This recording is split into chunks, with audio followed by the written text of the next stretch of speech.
Frederic Vasseur made it clear that the SF-25 is not a revolution of its predecessor, but rather an evolution, mainly because the small margins in last year's championship confirmed that it was unnecessary to completely change the car, but rather to focus on key areas.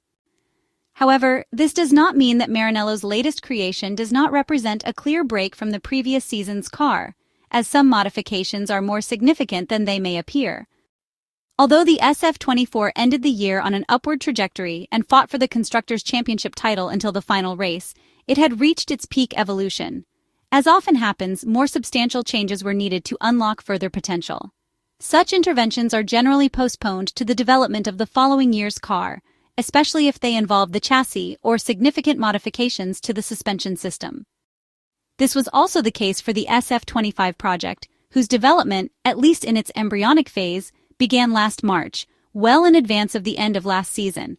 However, it evolved in parallel with the 2024 single-seater to understand which areas required the most radical interventions to unlock additional performance in 2025. The innovations open new development paths. Speaking on the sidelines of the filming day of the new car, during which the SF-25 completed its first kilometers, technical director Loic Serra emphasized this aspect and how certain changes, even seemingly minor ones, were made specifically to go beyond the limits of its predecessor. Loic Serra explained in a recent interview for the Italian media following the official reveal of Ferrari's 2025 Formula One car that work on the SF-25 had begun in March of the previous year, making it a progression of the SF-24 in terms of development. He noted that having joined Ferrari only in October, all major decisions had already been made by that time. However, he emphasized that this did not mean everything had been finalized as early as September, as the development process was continuous throughout the entire season. The French engineer further stated that the general approach had been to find room for improvement in development, something that had become impossible with the SF-24. The Maranello team's goal, he explained, was to optimize what was already available to make the most of it. Loic Serra also pointed out that, with the technical regulations reaching their final year, development had become entirely detail-oriented. While the focus had been placed on the front suspension, he clarified that this was only the most visible part of the broader changes. He highlighted that most of the car was new, though not necessarily in ways that could be seen from the outside, and stressed that these less obvious modifications were the ones with the greatest influence. There are also many less eye-catching but crucial aspects, such as the redesign of the gearbox and the modification of the wheelbase, changes that go hand in hand with numerous interventions aimed at unlocking potential even in the medium to long term. The switch to the pull rod layout at the front is the most easily noticeable innovation, but modifying the suspension layout and repositioning the components also means rethinking airflow management along the bodywork, opening up new development paths that had reached their limit with the SF-24. Ferrari's engineers have therefore worked on two fronts. Some interventions were aimed more at delivering immediate performance so that, at least in the engineers' hopes, the 2025 project can be competitive right from the start of the year without having to chase rivals. Other changes, on the other hand, serve as a sort of groundwork for the medium term, anticipating the updates that will arrive in the early part of the championship. The main objective with the SF-25 single-seater had been to create space for advancing aerodynamic development, as well as for the updates planned throughout the season.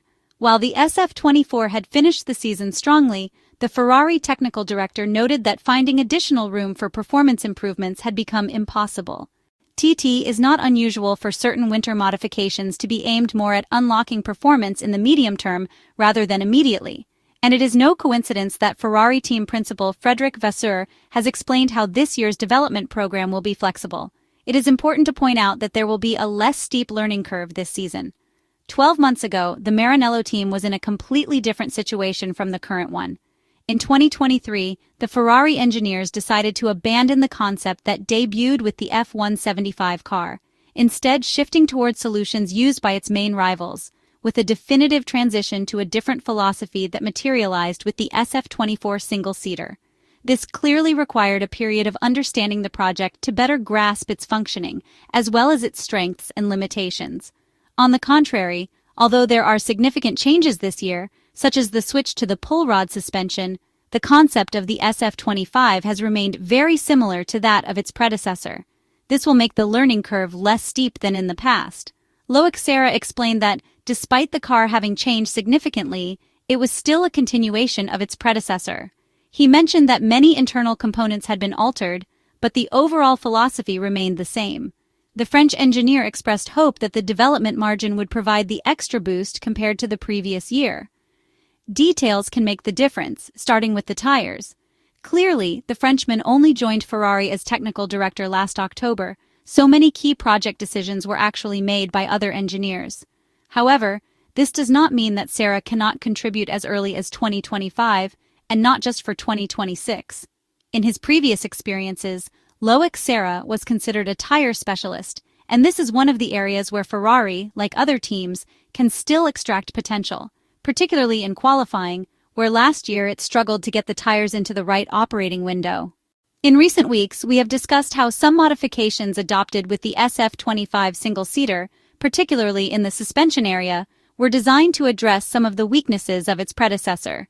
It is worth pointing out the fact that this is not just about the front pull rod suspension, which was chosen primarily for aerodynamic reasons, but more importantly about the internal components that make it up, such as the torsion bars and dampers, in an effort to maximize the performance of the Pirelli tires. The SF-24 was a car that was gentle on its tires in the race, capable of making them last a long time, but to become an all-around competitive car, it needed to make progress in single-lap performance by improving tire management. Achieving this balance is certainly not simple, but it was one of the key strengths of the McLaren MCL-38. Some of the changes on the SF-25 are aimed precisely in this direction. Loic Serra himself is convinced that, as an expert in vehicle dynamics, there is still a lot to extract from the tires, especially considering that with such a tightly packed grid, as is expected for most teams, every fraction of a second could make a significant difference in positioning and race prospects. Loic Serra reflected that, looking at last year's grid, the car ahead of them had been about 30 milliseconds faster. The Ferrari technical director explained that based on this, every single millisecond they could gain through aerodynamics, the suspension system, or most importantly, tire management, would make a significant difference. He added that in qualifying, the tires could offer even more. Aerodynamic refinement was a major focus for Ferrari. The SF-25 features overhauled side pods, which now boast an even more pronounced overbite at the cooling inlet, and a streamlined profile designed to enhance airflow to the floor. Ferrari has also re-engineered the underbody with intricate baffles and waves that direct air with precision. The cockpit area and halo received attention as well, with refinements aimed at minimizing turbulence and ensuring clean airflow to the rear. A wavy fin on the halo and an updated mini S-duct near the cockpit edge exemplify Ferrari's attention to detail. Cooling solutions also saw significant updates. Ferrari has adopted a flatter and wider engine cover, following the lead of teams like McLaren and Haas. This design improves airflow to the rear wing and beam wing, with additional slots and gills for releasing hot air expected to appear during hotter races.